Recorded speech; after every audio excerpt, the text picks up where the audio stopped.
Piensen en un momento, en algún bosque que ustedes hayan podido apreciar. Tal vez yo pensaba en el Parque Tayrona. Hay un árbol gigantesco donde caen ramas casi hacia el piso y es muy grande y hace mucha sombra. Pensemos si este árbol que tiene tantas ramas verdes, que inspira tanta salud ese árbol, pero que tiene una pequeña infección en su tronco y especialmente en la raíz del árbol. Si ese árbol no se interviene a tiempo, ese árbol va a terminar por morir. Y esta es la figura que trae el escritor de Hebreos en esta mañana. La raíz de amargura. ¿Por qué? ¿Por qué la raíz de amargura? Porque estos hermanos estaban viviendo una situación muy compleja, era una situación muy difícil. Dicen muchos teólogos, este texto es el texto de los más solemnes que hay en las Sagradas Escrituras. Es un texto tan solemne que debe llevar nuestros corazones a atenderlo con mucha precaución. Estos cristianos estaban siendo perseguidos por su misma nación, estaban haciendo persecuciones muy fuertes, pero aquellos profesantes, cristianos judíos que profesaban ser cristianos, pero que aún la gracia de Dios no había operado en sus almas, esas personas estaban en un riesgo muy alto de deslizarse hasta llegar a la apostasía. Pues piensa en eso, una persona padeciendo las dificultades que están pasando también los santos elegidos, pero los santos elegidos cuentan con el consuelo del Padre, pero aquellos confiesan y viven situaciones que comparten con los santos, pero sin consuelo. ¿Qué van a terminar haciendo estas personas? Hablando en contra de la bondad de Dios y levantando el puño contra Dios, llegando a la apostasía de la fe. Por eso este texto es tan solemne y este escritor trae esta fuerte advertencia. ¿A quién nos trae como ejemplo? A Esaú, como acabó de leer nuestro hermano. Trae a Esaú. Esaú, como consta en las Sagradas Escrituras, menospreció las bendiciones espirituales. Las tomó y las dejó por debajo por querer las bendiciones terrenales. Y cuando ya quiso y cuando ya vio lo que había perdido, ni con lágrimas recuperó. Dice un teólogo, abro comillas, cada instigación de pecado dentro debe ser resistida. Cada efecto contaminador de él debe ser confesado a Dios. Si las malas hierbas no se mantienen bajo control, las flores vegetales serán sofocadas. Fin de la cita.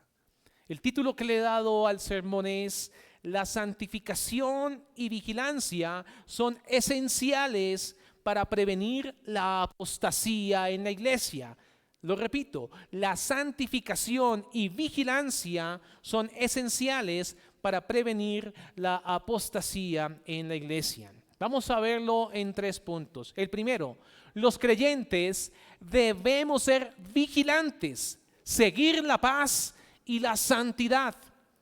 El segundo punto que veremos es: los creyentes debemos ser diligentes en examinar nuestro crecimiento en la gracia de Dios. Y finalizaremos viendo: los creyentes debemos ser diligentes en advertir en contra de la apostasía. Vamos a empezar con nuestro primer punto. Los creyentes debemos ser diligentes en seguir la paz y la santidad. Pongan sus ojos en Hebreos capítulo 12, versículo 14. Dice así la santa palabra de Dios: seguid la paz con todos y la santidad, sin la cual nadie verá al Señor. Aquí quiero hacer una claridad para que no estorbe lo que voy a explicar a continuación.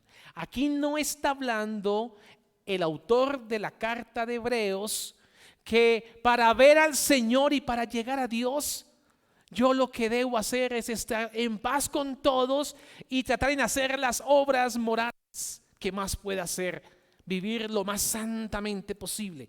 Eso no dice el texto. No es una salvación por obras. Haciendo esa claridad, ahora sí quiero recordarles lo que estos hermanos hebreos vivían. A ellos los acusaban de apóstatas también. ¿Sí lo sabían? ¿Quiénes lo acusaban de apóstatas? Pues sus compadres judíos negaron la fe. Su misma familia lo rechazaban. Sus padres lo rechazaban. ¿Qué puede generar? Piense usted. No sé si a usted le pasó cuando conoció a Cristo y su vida fue transformada, pero a algunos de ustedes sí les ha pasado. Pero piensen en esto: si usted cuando conoció al Señor, su familia lo empezó a dejar a un lado, cuando usted hablaba de Cristo le hacían malas caras, cuando usted dejaba de compartir con ellos ciertas reuniones, lo trataban mal. Ahora piensen en esto: estos hermanos judíos, rechazados por su familia, rechazados por la sociedad judía, maltratados, ¿qué puede albergar su corazón? Pues muchos de ellos se llenaban de molestia, albergaban un espíritu amargo. Me quitaron todo, me quitaron propiedades, me desprecian, me molestan injustamente, pues voy a tomar represalias. Ahora el que me maltrate, voy a maltratarlo, voy a vengar los agravios. Eso podía pasar, y por eso el autor habla de esto: seguid la paz con todos. Dice así su texto: seguid la paz con todos. Dice Matthew Henry, abro comillas: si los hijos de Dios se vuelven impacientes bajo las aflicciones, no caminarán tan quieta y pacíficamente hacia los hombres, ni tan piadosamente hacia Dios como deberían. Eso es una realidad. Perseguidos, atacados, pues ¿qué deben hacer? Aquí trae el autor: busque la paz y esté en paz con ellos. Aquí es un llamado a soportar, es un llamado a no dejarse provocar, a no dejarse que la hostilidad amargue su corazón, amargue su alma. ¿Qué pasa hoy? Lo que pasaba en esos tiempos y lo que ha pasado a través de toda la iglesia: que los hijos del diablo odian a los hijos de Dios, que el diablo odia al Hijo de Dios, aquel que es santificado y unido a Cristo. Por eso esta exhortación es tan importante, porque en la medida que vivamos en paz con otros, vamos a podernos santificar más. Seguir la paz con todo, dice el texto. Esta es una palabra muy humillante que lleva al creyente a que humille su corazón, para que los cristianos entiendan que dependen de la mano de Dios. Por naturaleza el hombre, cuando lo atacan, responde. Por naturaleza somos así. todos los hombres, somos contenciosos. Y las escrituras, ¿qué nos enseña? Vemos muchos ejemplos. Vemos contienda que hubo entre Abraham y Lot. Vemos también en las escrituras que las tribus de Israel también tuvieron contienda y se separaron, y las del norte y las del sur, y hubo división. Lo queremos traer más para acá. Vemos a Pablo y a Bernabé. Pues son avisos muy importantes que como iglesia debemos entender. Como iglesia debemos saber que puede haber esas divisiones por no promover la paz, por no buscar la paz que el autor está llamando a tener en su iglesia. Esta paz es la que debemos buscar, hermanos. El mundo está lleno de conflicto, pero Dios nos manda en su palabra a buscar la paz. En el mundo tendréis aflicción, dijo el Señor. En el mundo sufriréis, pero yo he vencido. Mire su texto en el versículo 14. Seguid la paz con todos y la santidad, sin la cual nadie verá al Señor. Nadie. ¿Qué es seguir? Seguir es como una caza ansiosa. Es como aquel cazador. Aquí en Colombia no se acostumbra, pero en otros países sí se acostumbra a la caza. Hay personas que les encanta ir de caza y llevan su escopeta y buscan o cazan con animales, o el perro de caza. Hay perros que son precisamente para ese tipo de actividades, y es perseguir, hacer referencia a eso, y corriendo en pos de ese objetivo de buscar la paz. ¿Por qué será? Porque la Biblia nos dice que Dios es un Dios de paz. Jesús es el príncipe de paz. Los creyentes somos hijos de paz. Y nosotros los creyentes llevamos el evangelio de la paz. Presto los pies con el evangelio de la paz. Pero seguir, gracias mi hermano, seguir o perseguir no implica que usted obtenga la paz con esa persona. Lo que sí implica es que usted hace su mayor esfuerzo por promover y tener la paz con esa persona. Si no se logró el objetivo, pero usted hizo todos sus esfuerzos, está bien. Romanos 12:18 dice: si es posible, en cuanto dependa de vosotros, estad en paz con todos los hombres. Estad en paz con todos los hombres. Recordemos el mayor ejemplo que tenemos, que es a Cristo Jesús. Jesús, cuando lo ultrajaban, ¿qué dice la palabra? No respondía al ultraje. Cuando padecía, azotaban, no amenazaba. Seguid la paz y la santidad. El cultivo de la paz será de gran ayuda para la santificación de nuestras almas. Dice Charles Spurgeon, abro comillas: algunos que han apuntado a la santidad han cometido el gran error de suponer que es necesario ser malhumorados, contenciosos, criticones, censuradores con los demás. Y ojo con lo que dice: un espíritu amargo es una mala compañía para un corazón renovado. Que tu determinación de principio sea dulcificada con ternura hacia tus semejantes. Sé resuelto por lo correcto, pero también sea amable, compasivo, cortés. Considera la mansedumbre, así como la audacia de Jesús. Pero esta parte es la que más me encanta. Dice así: sigue la paz, pero no a expensas de la santidad. Sigue la santidad, pero no pongas en peligro la paz innecesariamente. Fin de la cita. ¿Puede haber paz sin santidad? Claro, la puede haber. Los hombres pueden estar dedicados a mantener la paz con los suyos y con los de afuera para que nadie los moleste, pero están comprometiendo sus principios cristianos. Sacrifican la verdad de Dios, las demandas de Dios, para obtener paz.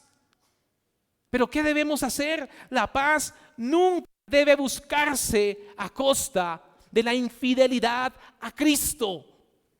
Si a causa de ser fiel a Cristo no voy a tener paz con alguien,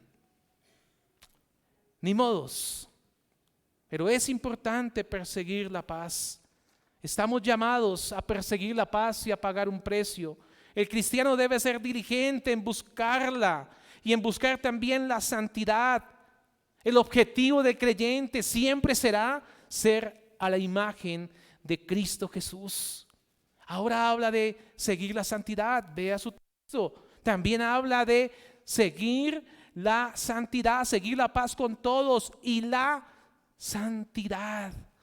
Ya dijimos a qué hace referencia perseguir, como lanzando al perro tras la presa. Lanzar al perro tras la presa. Mortificar la carne. Dolernos cuando pecamos, cuando fallamos. Buscar la limpieza del corazón. Es una tarea para toda la vida. Es una tarea la cual no hay liberación. Es una tarea que tiene que usted hacer todos los días de su vida. ¿Viste? La de muchas iglesias donde le dicen a los creyentes: usted si conoció a Cristo ya nunca más debe pecar. Y después vienen las cargas y las luchas y dice: pero ¿por qué siento ganas de pecar y de ofender a mi Dios? Estas doctrinas dañan el corazón del creyente. No le da el escape, no le dice: sí, tenemos todavía un remanente y va a tener que luchar y va a tener que odiar ese pecado. Y si venció y tuvo victoria sobre ese, vigile su corazón, porque habrá otro con el que tendrá que emprender lucha y rogar al Señor que le dé victoria. Aquí vamos a ver también la paz y la santidad en el entendido que cuando la vara de Dios llega y uno dice: bueno, ¿qué hago? ¿Atiendo la paz con el hermano o me santifico delante del Señor? Como dijimos hace un momento, si su santificación si su paz implica vender la santificación, es mejor que deje la paz y ponga sus ojos en lo santo. A menos que usted diga: soy hecho participante de la naturaleza divina, tengo devoción a Dios, pero tengo una dificultad con cierta persona. Hermano, debe orar, porque la carretera hacia el cielo es la santificación. No hay otra. Sin santidad los hombres son extraños para Dios.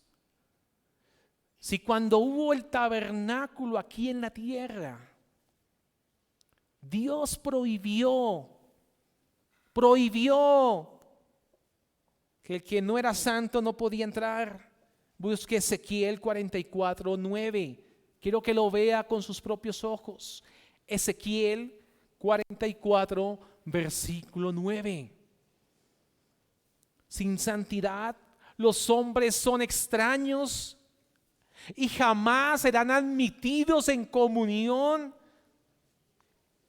Mucho menos será así en su morada eterna. Así dice el Señor Dios: ningún extraño incircunciso de corazón ni incircunciso de carne entrará en mi santuario. Ninguno. El que no tiene santidad no será admitido. Si Dios cerró la puerta de su santuario terrenal contra aquellos extraños a la santidad de Dios, ¿no cerrará las puertas del cielo? ¿No cerrará las puertas del tabernáculo celestial? Todo aquel que es extraño a Cristo no estará allí. vosotros sois de vuestro padre el diablo, y los deseos de vuestro padre queréis hacer, dice Juan 8:44. Así que en este espacio es importante que si usted sabe que no se ha unido a Cristo por la fe, el arrepentimiento, no entrará al reino. Quiero hacer una advertencia al que no es creyente. Si usted no está caminando guiado por el Espíritu, usted sí está caminando guiado por su carne. Si usted está viviendo no para agradar a Cristo, está viviendo para agradarse a sí mismo. Si usted no está libre de las tinieblas, usted no va a disfrutar de la luz del Evangelio. Escuche bien estas palabras. Escuche claramente estas palabras porque es la advertencia que está haciendo este escritor a esa iglesia a la que iba dirigida la carta. Y Jesús dijo: de cierto os digo, el que no naciere de nuevo no puede ver el reino de Dios. No puede ver el reino de Dios. Si vemos en el texto, dice la santidad. Pero no está hablando de una santidad imputada, que es la santidad cuando cree en Cristo y a partir de ahí es separado y pertenece al Señor por siempre. El texto habla de la santidad práctica, pero sin una santidad imputada no va a poder hacer una santidad práctica. Pero pensemos en esto, para consuelo suyo, hermano creyente, hermano afligido, porque todos debemos ser aquí afligidos. Si usted es un verdadero creyente, debe ser afligido por el pecado. El pecado lo debe afligir y lo debe molestar. Debe haber rechazo desde su corazón. Aquí no dice, hermano, que sin la perfección de la santidad nadie verá al Señor. De lo contrario, no habría esperanza. Aquí lo que dice el texto es que si en su corazón hay santidad, hay anhelo por agradar a Dios, hay esfuerzo desde su ser, hay hambre desde lo más profundo de su corazón para agradar a Dios, eso usted es lo que debe perseguir. Ese es su combustible para perseverar delante de Dios. En cuanto a mí, veré tu rostro en justicia. Estaré satisfecho cuando despierte a tu semejanza, dijo el salmista. Su gozo y su alegría era que un día se iba a despertar y no iba a percibir pecado en su ser, porque iba a ser hecho a la semejanza de aquel, a la semejanza de Cristo. Y ese es el consuelo cristiano. Vamos a nuestro segundo punto. Los creyentes debemos ser diligentes en examinar nuestro crecimiento en la gracia. Mira el versículo 15. Hebreos capítulo 12, versículo 15. Dice así: mirad bien, no sea que alguno deje de alcanzar la gracia de Dios, que brotando alguna raíz de amargura os estorbe y por ella muchos sean contaminados. Véase aquí cómo nos está hablando de esta raíz de amargura. ¿Cómo se identificaba la raíz de amargura? En la prueba. Cuando venía la dificultad, a ese cristiano confesante, porque confesaba ser creyente, iba a la iglesia con los demás judíos, pero algo no había en él. Ese personaje confesante, pero que aún no había una obra de gracia en su corazón, cuando entraba en la dificultad, lo primero que hacía era hablar en contra de la bondad de Dios para con él. En vez de aprovechar que esa circunstancia que está viviendo lo conduzca a arrepentirse de pecados y a humillarse delante de la poderosa mano de Dios. Así que no aprovechaban las pruebas que estaban viviendo. Por eso el texto dice, mirad bien. Mire, dice el texto así, mirad bien.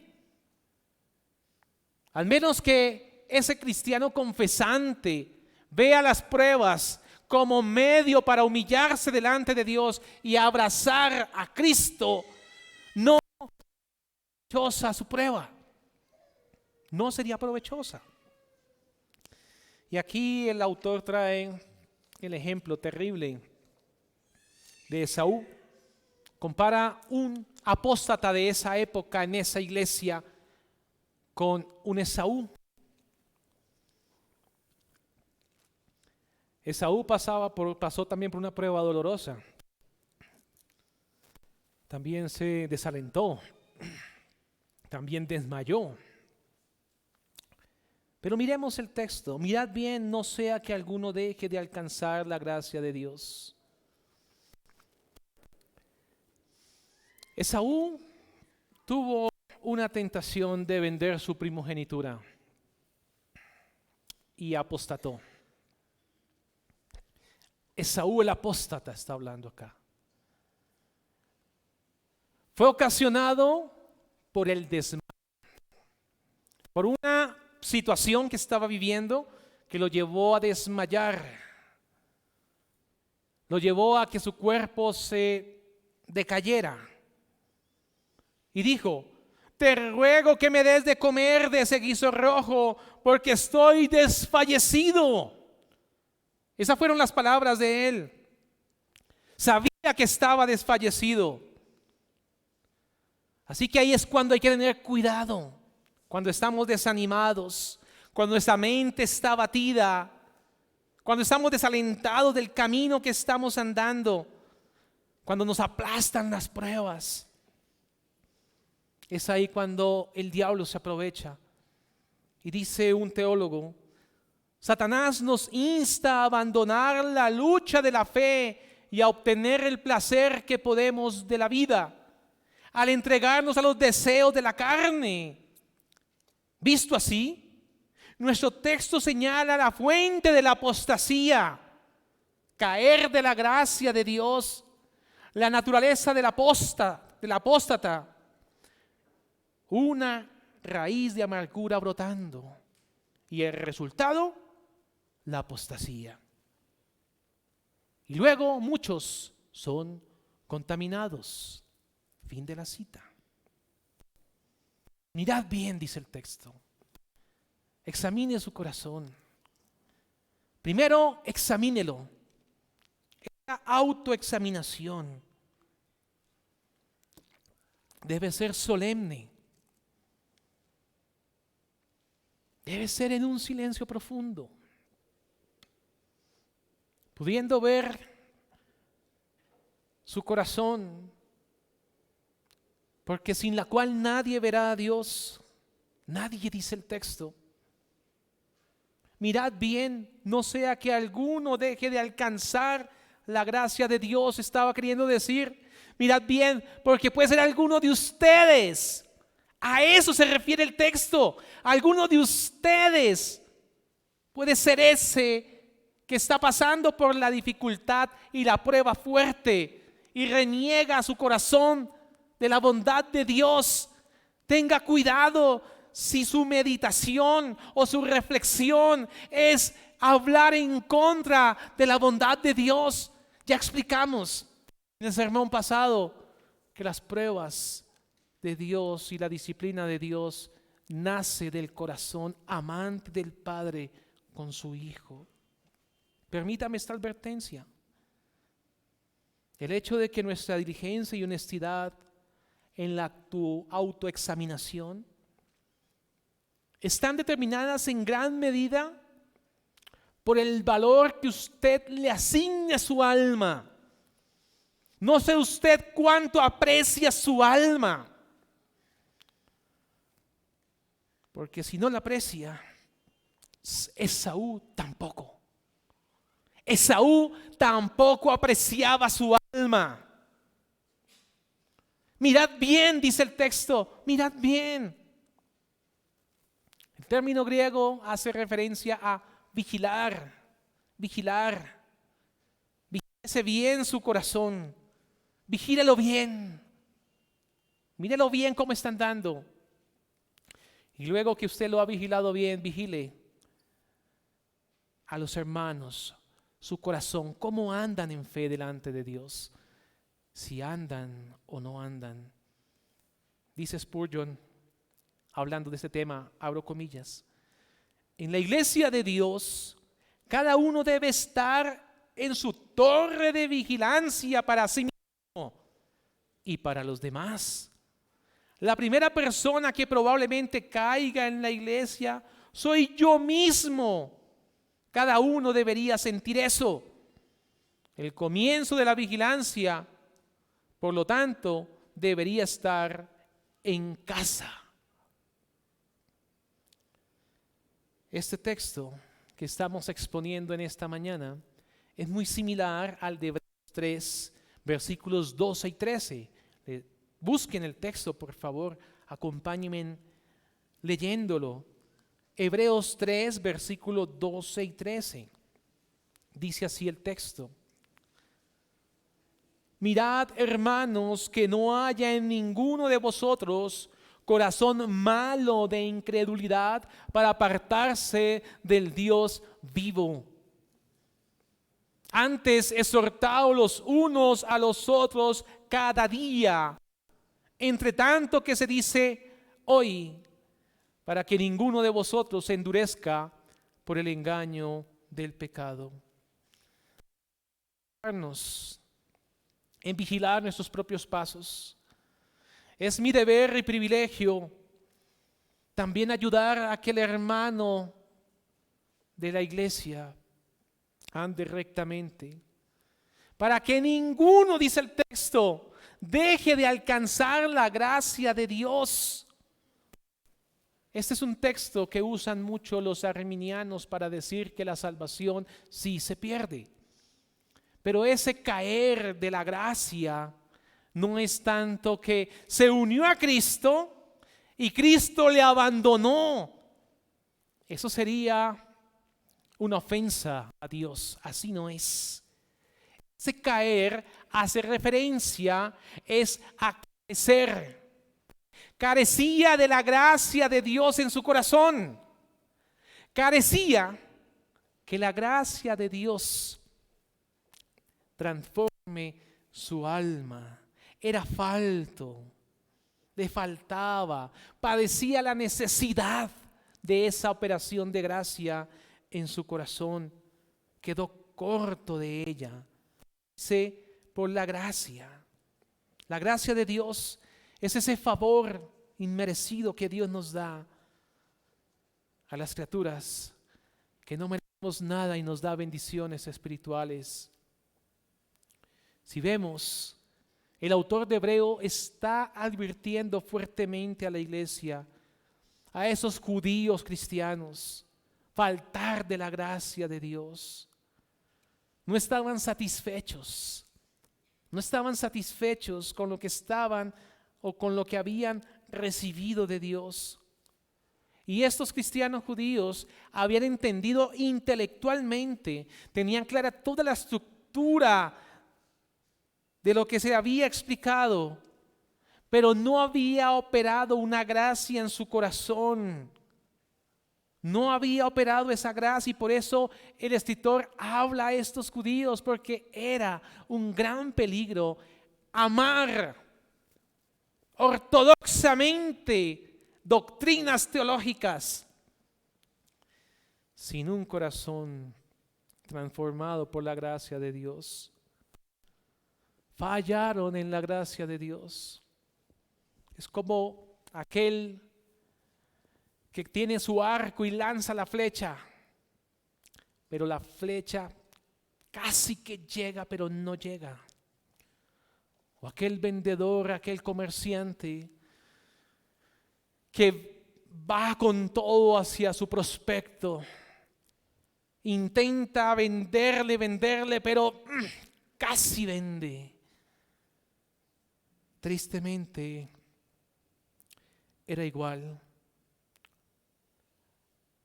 Algunos que corrían bien, dice el texto. Y luego dice el apóstol, ¿quién los estorbó para que no obedecieran la verdad? Sencillamente la ausencia de la gracia de Dios. No aprovecharon lo que Dios les estaba impartiendo. Tenían luz de la palabra expuesta. Tenían comunión con gente, hermanos que ya se habían unido a Cristo. Hablaban entre ellos, pero no valoraron esa gracia. Mirad bien, mire su texto, mirad bien. No sea que alguno deje de alcanzar la gracia de Dios, que brotando alguna raíz de amargura os estorbe y que por ella muchos sean contaminados. Brotando una raíz de amargura. ¿Quién es el primero que debe mirar si está brotando raíz de amargura? Ya dijimos, yo mismo. Y luego ayudar a vigilar los hermanos, la comunidad en general. Es obvio que si fallamos a la gracia de Dios y la gracia de Dios no nos ha unido a Cristo, pues es obvio que va a brotar una raíz de amargura cuando usted pase por una dificultad. Es obvio que va a pasar eso. Es obvio. ¿Por qué es tan obvio? Porque usted no tiene el consuelo del Padre, el consuelo de Cristo, la guianza del Espíritu. No la tiene. Por eso es que le da tan duro la prueba. Y por eso es que habla en contra de Dios. Y el peligro, ya lo dijimos, la apostasía. La apostasía. Lo primero que debemos notar en este versículo es que dice raíz de amargura. Hablamos en la introducción de un árbol. Las raíces van por dentro o van por fuera. Obvio, la raíz va adentro, ahí adentro. Los árboles tienen sus raíces profundas, pero ¿sabe qué pasa? A veces el árbol brota su raíz. Pecado va interno, pero dice la palabra de Dios a los creyentes: no reine pues el pecado en vuestro cuerpo mortal, para que le obedezcáis en sus concupiscencias. ¿Por qué le brotó al apóstata la raíz de amargura? Porque no estaba unido a Cristo. Era obvio que la dificultad lo iba a dar duro, porque no tenía a alguien que le consolara. No se aferró a aquel que era su Salvador, para que no brote una raíz de amargura. Si las malas hierbas, dice un teólogo, no se mantienen bajo control, las flores y vegetales serán sofocadas. Si el cristiano falla en el trabajo de mortificación, entonces la cultivación de sus gracias será interrumpida. Que no brote la raíz de amargura, que ese tallo no brote. Aferrémonos a Cristo, aferrémonos a su gracia. ¿De dónde trae este autor de Hebreos ese sabor de amargura, esa hiel amarga que se siente? Busque Deuteronomio capítulo 29, versículo 18. Deuteronomio 29, versículo 18. Este tema de la raíz amarga que brota nuevo para ellos. No era nuevo. Dice así: No sea que haya entre vosotros varón o mujer, o familia o tribu, cuyo corazón se aparte hoy de Jehová nuestro Dios, para ir a servir a otros dioses de esas naciones. No sea que haya en medio de vosotros raíz que produzca hiel y ajenjo. Dice Arthur Pink, abro comillas, se necesita ejercer una gran vigilancia y mantener una disciplina estricta. Los profesantes no regenerados siempre buscan infiltrarse en la asamblea de los santos. Y ojo con lo que dice. Si los siervos de Dios duermen, el enemigo sembrará cizaña en el trigo. Eso nos lleva a nuestro tercer y último punto. Los creyentes debemos ser diligentes en advertir contra la apostasía. Hebreos 12, versículos 16 al 17. Dice así: no sea que haya algún fornicario o profano como Esaú, que por una sola comida vendió su primogenitura, porque ya sabéis que aún después, deseando heredar la bendición, fue desechado y no hubo oportunidad para el arrepentimiento, aunque la procuró con lágrimas. Y dice el 18,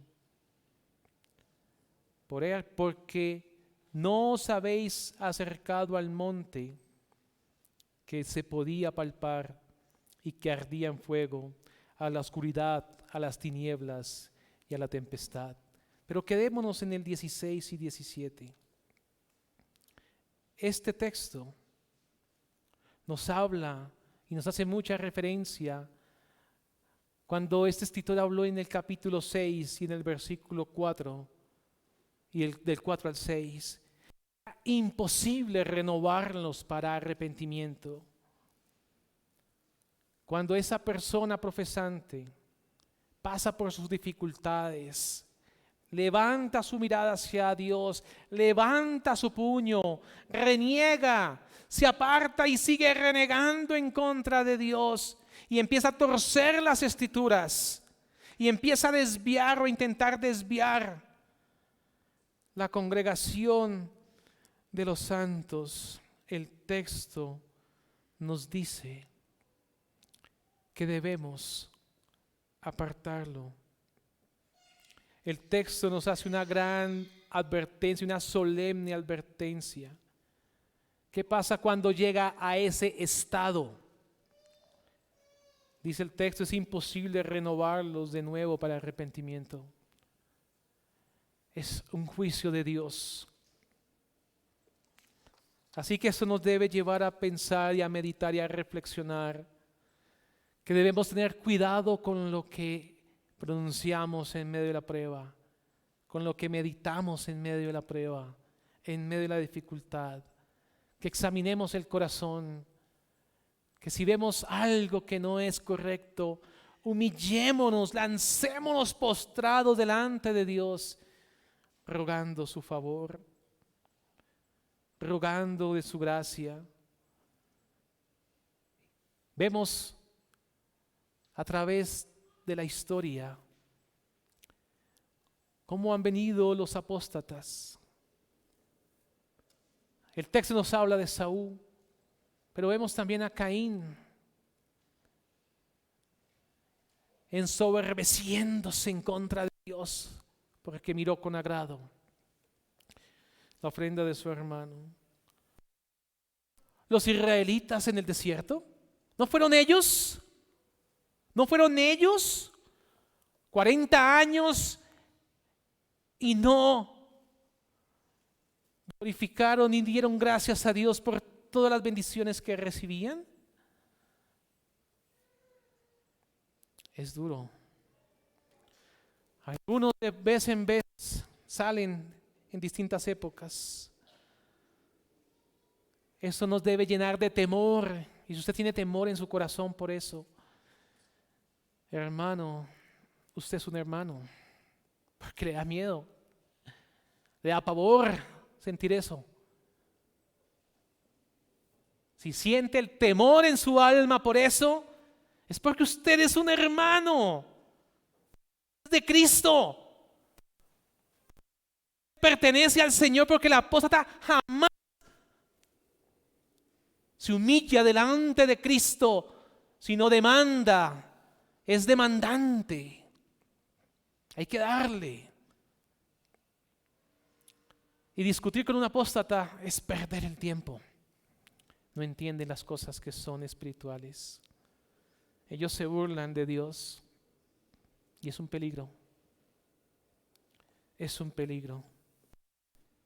Permítame esta advertencia, que la soberanía de Dios, que es un asunto muy claro para nosotros, Dios se complace en salvar y elegir a unos.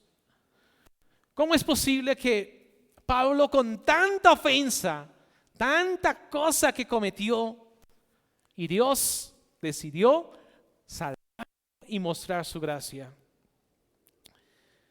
¿Cómo es posible que usted y yo, tanta ofensa que hemos cometido, y nuestros compañeros, que eran hasta más morales que uno, Dios decidió salvarnos, salvarlo a usted y salvarme a mí?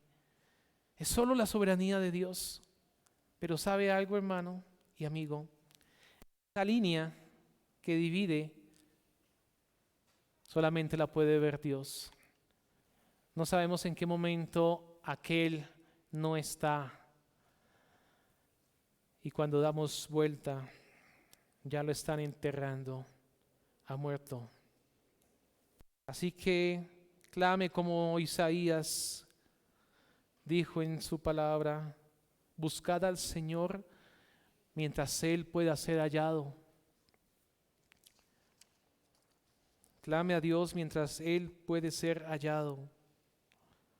Dice el versículo 16, ponga sus ojos ahí, 16 y 17.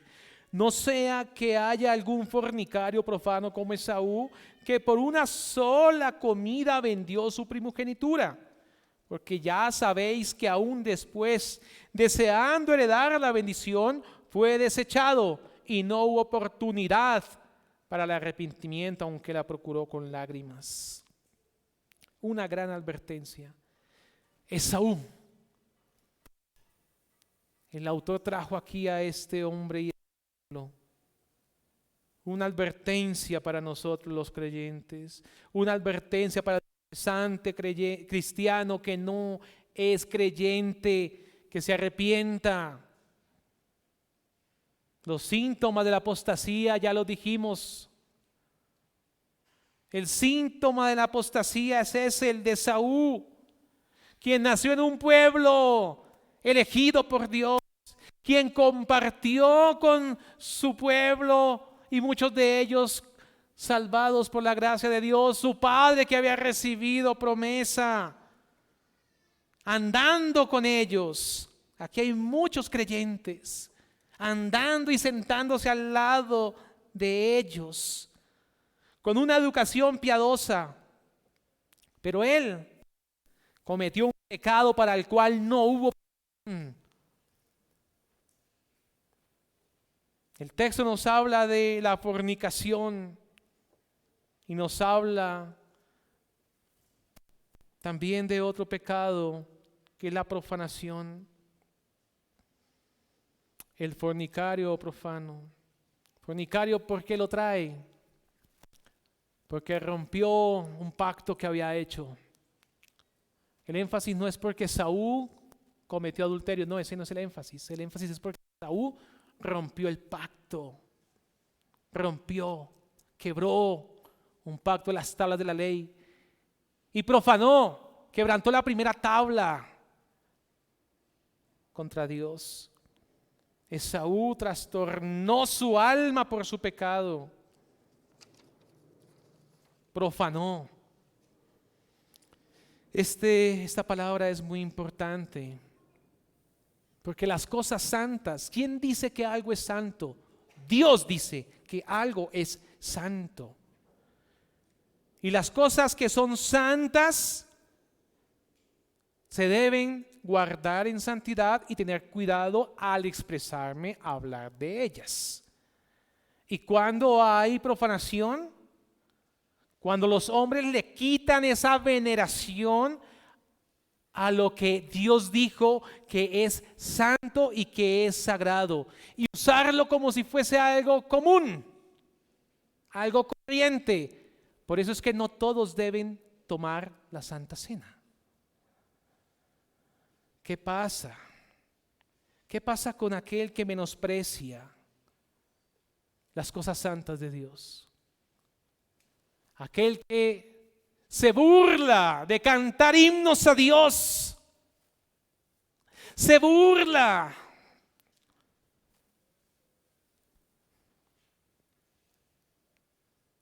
del léxico de los creyentes,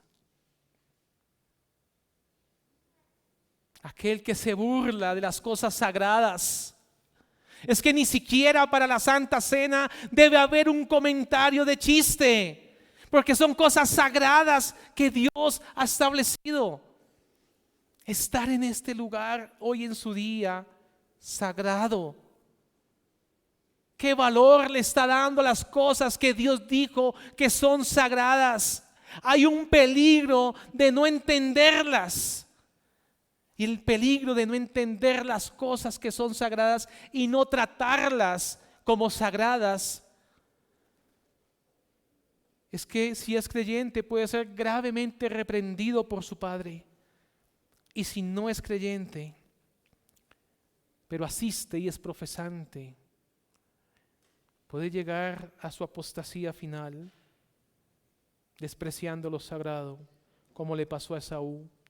Esaú despreció lo sagrado, menospreció las bendiciones. ¿Qué hacía un primogénito? Pues un primogénito, cuando su papá no estaba, ¿quién era el representante de esa casa? El primogénito. ¿Acaso el primogénito, la Biblia no dice que es Cristo el primogénito?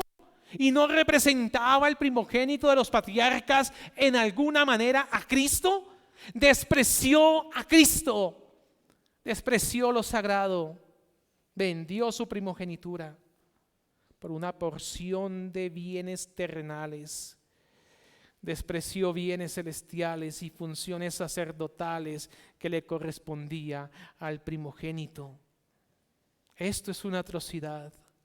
Esaú prefirió la gratificación de la carne en lugar de la bendición de Dios.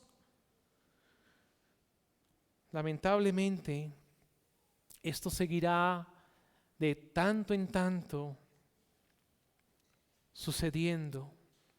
Por eso el escritor nos habla de vigilar, nos habla de la santidad, tener pureza doctrinal,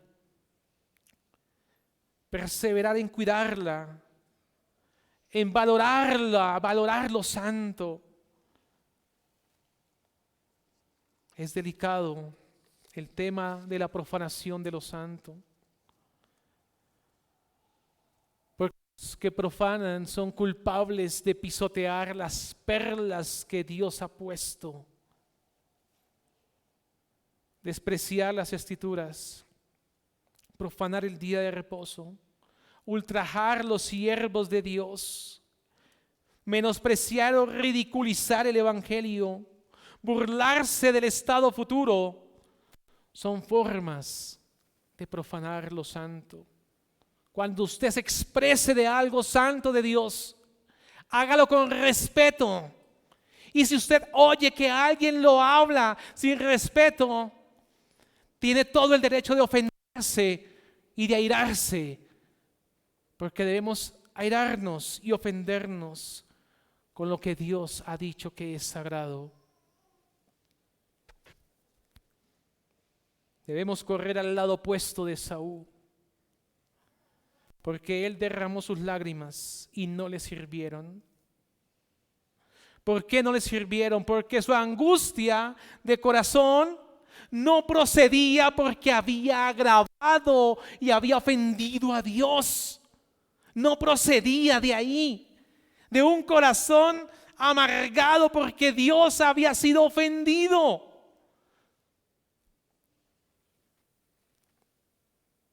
Procedía era de su autocompasión. Pobre de mí, decía Saúl. Su pesar. Pobre de mí. Ahora tengo que cargar con las consecuencias. Ya no voy a ser el heredero. Su dolor jamás fue porque ofendió a Dios. Jamás. Su dolor tenía otras cosas. Un remordimiento por perder otras cosas. Pero jamás fue porque ofendió a Dios. Jamás esa fue su intención. Si alguien viene a Cristo arrepentido sinceramente, la Biblia dice que no será rechazado. No será rechazado. Buscad a Jehová mientras pueda ser hallado. Llamadle en tanto que está cercano. Ezequiel 8:18. Aquí el escritor de Hebreos se está dirigiendo fuertemente y expone este caso de Saúl ante nosotros. Hace un tiempo fue allá en esa iglesia. Hoy es acá a nosotros.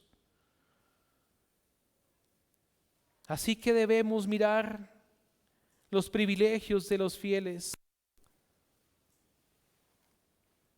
Contemplar las cosas sagradas y darles el valor que tienen.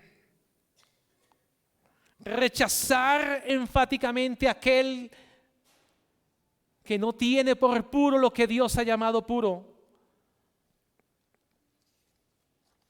Tenemos una tarea muy importante, hermanos, en qué reflexionar. Esaú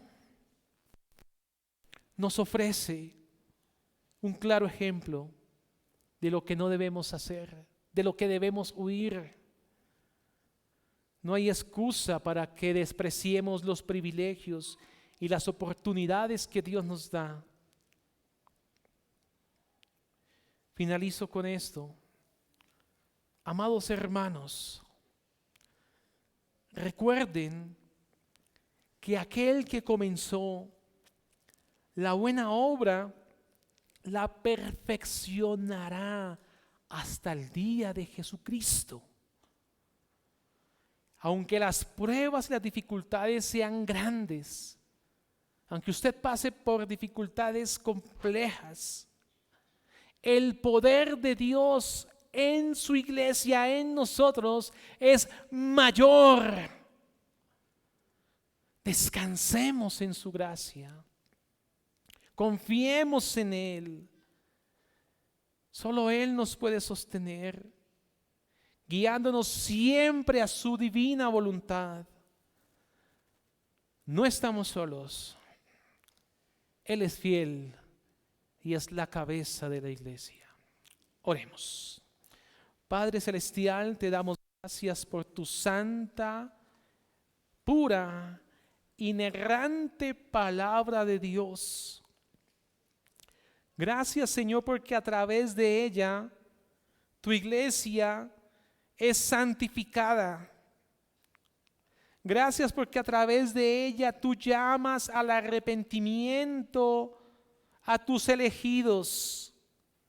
Gracias porque a través de la exposición de tu palabra tu cuerpo se fortalece, la iglesia se fortalece. Rogamos, Espíritu Santo, tú que guías la iglesia, guíes a tu pueblo, a tus hijos, a vivir santamente, a mortificar el pecado, a que podamos tener tal carga por aborrecer lo malo. Ayúdanos, Señor, para que no haya raíz de amargura en tu pueblo. Lávanos, cuídanos de esto. Rogamos que los que no están unidos a Cristo, quieras tú hoy llevarlos al arrepentimiento sincero. Ayúdanos a ser vigilantes de nosotros mismos para poder ayudar a vigilar la iglesia y no cometamos el error de pensar en cuidar la iglesia habiendo descuidado nuestro corazón primero. Gracias te damos por tu santa palabra. Te pedimos que ella fortalezca y despierte a aquel que está dormido y dé vida a aquel que está muerto. Y así como se decía en el estudio, que las sendas se enderecen, que las sendas se enderecen, Señor. Que lo cojo no se salga del camino y que aquel que está afectado sea sanado. Y esto solo es obra de tu Espíritu en tu iglesia. Te damos a ti la gloria, Padre, en el nombre de Jesús.